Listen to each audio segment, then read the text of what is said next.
In early 2025, something unusual began happening along the US-Canada border.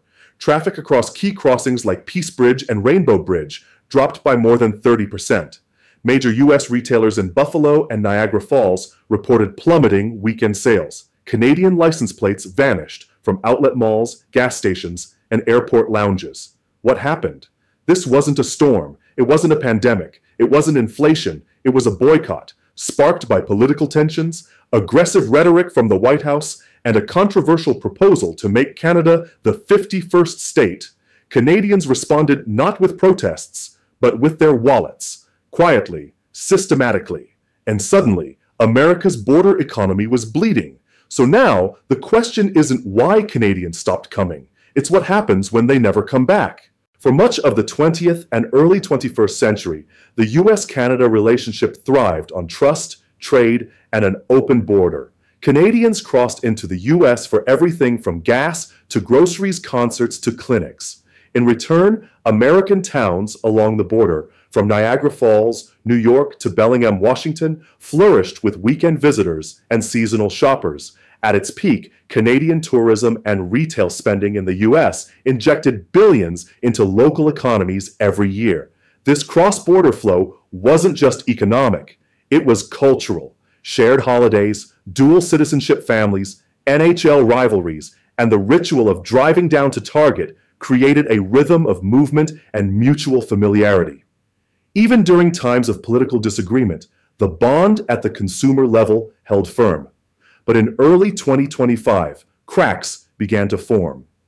The return of Donald Trump to the presidency brought with it a new wave of provocative statements, including a public suggestion in January that maybe it's time we make Canada our 51st state. What may have sounded like bluster on American airwaves struck a nerve north of the border. The backlash was swift and it was silent. Canadians began canceling US trips, closing Amazon Prime accounts, and favoring homegrown alternatives over US products. Retail traffic across border towns dipped. Airlines saw Canadian bookings to US cities plummet.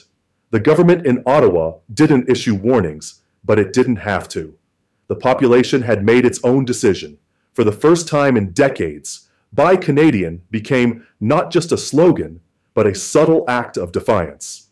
And that marked the beginning of something deeper than a consumer trend. It marked the slow unraveling of a cross-border economic model built on predictability and personal choice. The American catalyst: words, policies, and unintended consequences. It began, as many political storms in 2025 did, with a Trump headline. At a televised rally in Tampa on January 28th, President Donald Trump veered off script and declared, "Canada wouldn't be where it is today without us. Maybe it's time we make them our 51st state." It wasn't a joke. It wasn't even policy, but it was a message, one that Canadians heard loud and clear. That same week, his administration proposed sweeping new tariffs on softwood, lumber, and cross-border digital services, prompting fears of a return to the volatile trade wars of his first term. But this time, the reaction was not about retaliatory tariffs or legal filings at the WTO. This time, the reaction came from ordinary Canadians. The trigger wasn't just trade, it was dignity. The suggestion that Canada should be annexed, even symbolically, sparked outrage. Editorials in the Globe and Mail and La Presse called the remarks imperialist delusion. Social media campaigns urged Canadians to spend at home, not in Buffalo or Bellingham. The message gained traction fast. But the shift wasn't just emotional, it became behavioral. By February, Canadian travel to the US by car dropped 23% year over year. Airline bookings from Toronto, Vancouver, and Montreal to American cities plummeted. In Western provinces, searches for American-made products dipped, while Canadian e-commerce platforms reported a double-digit surge. The boycott wasn't organized by government decree. It was spontaneous, decentralized, and profoundly effective. U.S. towns closest to the border felt it first. Erie County, New York, saw sales tax revenues fall by $4.9 million in February alone. Niagara County reported a 1% decline in tax receipts, small in percentage, devastating in impact. Outlet malls that once bustled with Canadian shoppers went eerily quiet. In Point Roberts, Washington, an American town that depends almost entirely on Canadian foot traffic, restaurants cut staff, gas stations shortened hours, hotels stopped hiring for spring season. By March, local leaders were openly pleading with Ottawa to reconsider the boycott, but there was no official boycott to reconsider. The damage wasn't caused by legislation, it was caused by the erosion of goodwill, by words that crossed a line, by a tone that treated neighbors as pawns, and by a president who mistook dominance for diplomacy. What Trump had sparked wasn't a trade war, it was a trust collapse, and its effects were only just beginning. Canada's response. Boycott without a banner. Canada didn't retaliate with tariffs. It didn't hold press conferences. It didn't recall its ambassador. Instead, the Canadian response was measured, grassroots, and remarkably unified. From the beginning, Ottawa avoided inflaming the situation. Prime Minister Mark Carney, known for his technocratic cool, made no mention of Trump's remarks. No counterattack, no escalation. Behind the scenes, however, his government moved with precision. Phase 1. Quiet encouragement of domestic spending.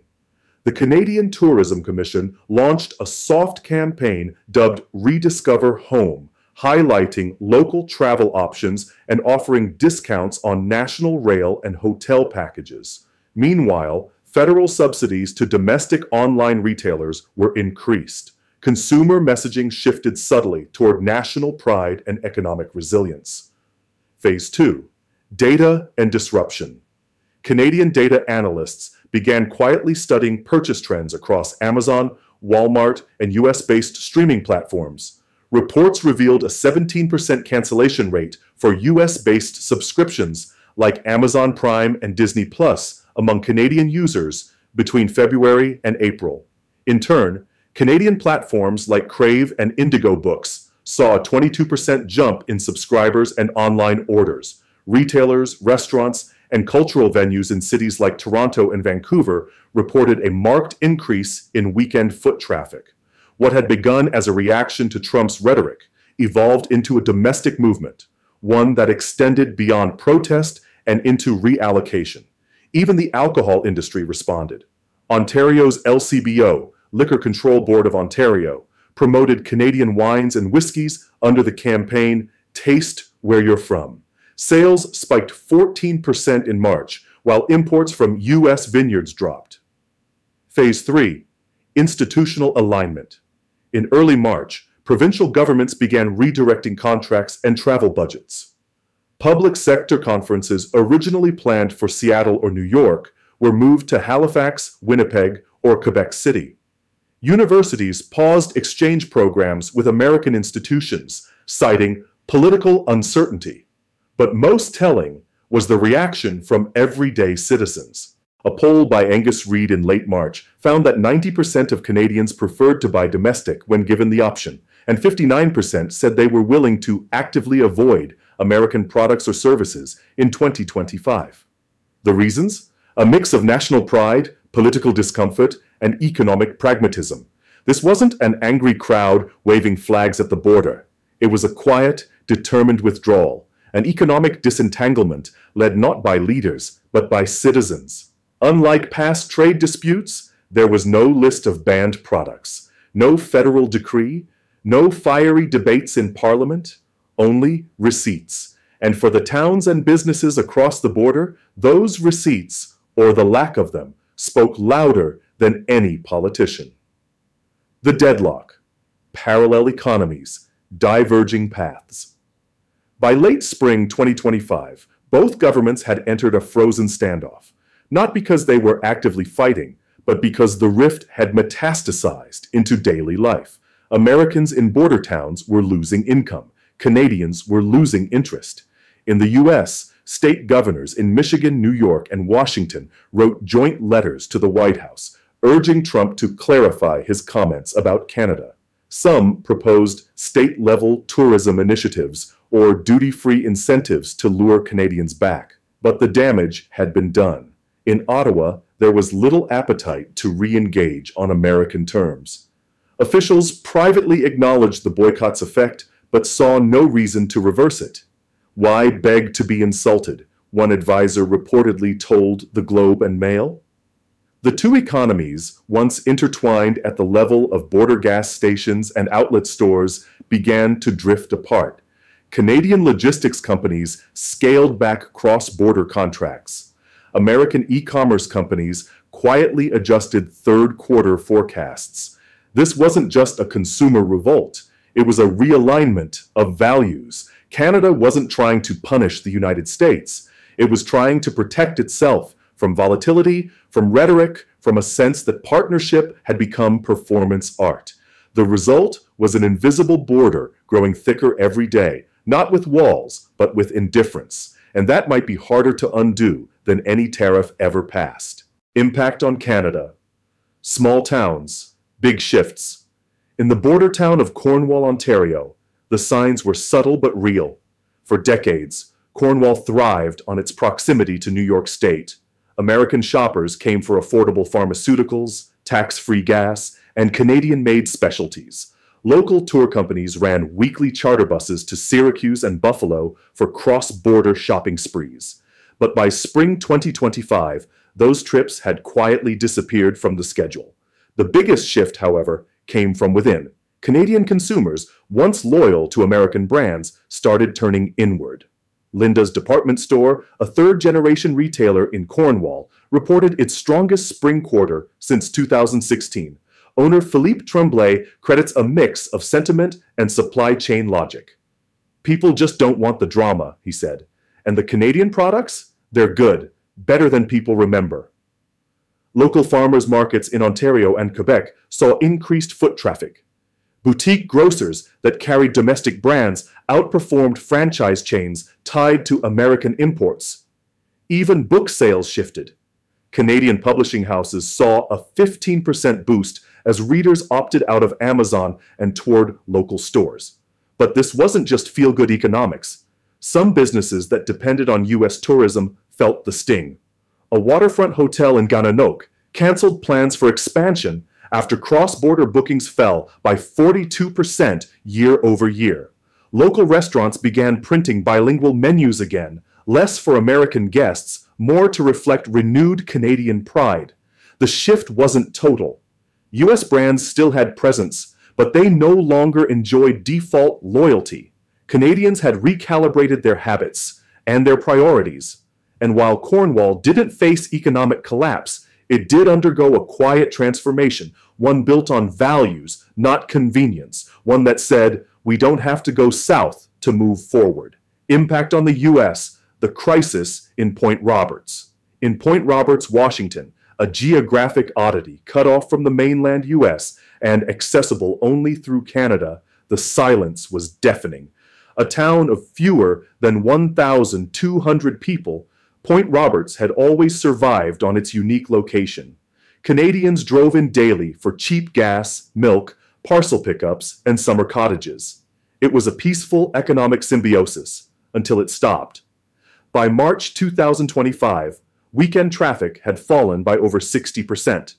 Businesses that once opened early to serve Canadian crowds were now shuttered on Saturdays. The Chevron gas station slashed staff by half. The beloved cafe on Gulf Road, once a gathering spot for locals and tourists alike, closed until further notice. The local post office, which handled thousands of package deliveries for Canadians avoiding international shipping fees, now operated on reduced hours. "It's like someone flipped the switch off," said the postmaster, "and no one's reaching to flip it back on." The town council held an emergency meeting in April, pleading with state and federal officials for aid. One suggestion: grant Point Roberts special exemption status to allow Canadian visitors easier entry. But with U.S. federal policy in turmoil, the requests went nowhere. Tourism operators began looking north, not to attract Canadians, but to move operations into Canada. A kayak company relocated to Vancouver Island. A property management firm shifted rental listings to the BC coast. The economic collapse of Point Roberts was more than just dollars and cents. It was about identity. The town had always been a strange space, American on paper, but Canadian in rhythm. Now, with trust fractured and foot traffic vanished, it had become something else entirely. A warning. A warning of what happens when a political gesture becomes a real-world vacuum. What began as an offhand comment and an old-school political jab has now fractured something far more delicate than trade, trust. Canada didn't raise tariffs. It didn't storm out of negotiations. It simply left the room, quietly, through the exit marked consumer choice.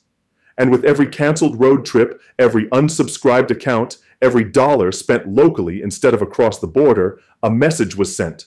Partnership is not a given, it's earned. The U.S., meanwhile, finds itself facing a wound it can't legislate away. Towns are emptying, shelves are sitting, tax revenues are shrinking, and no amount of America First branding can replace the neighbors who've stopped showing up. Now the continent must decide, are these just temporary tensions or signs of something deeper? In the race to shape the future, will North America win together or fail apart trying to go it alone? Are you American or Canadian? Share your story and your view in the comments below.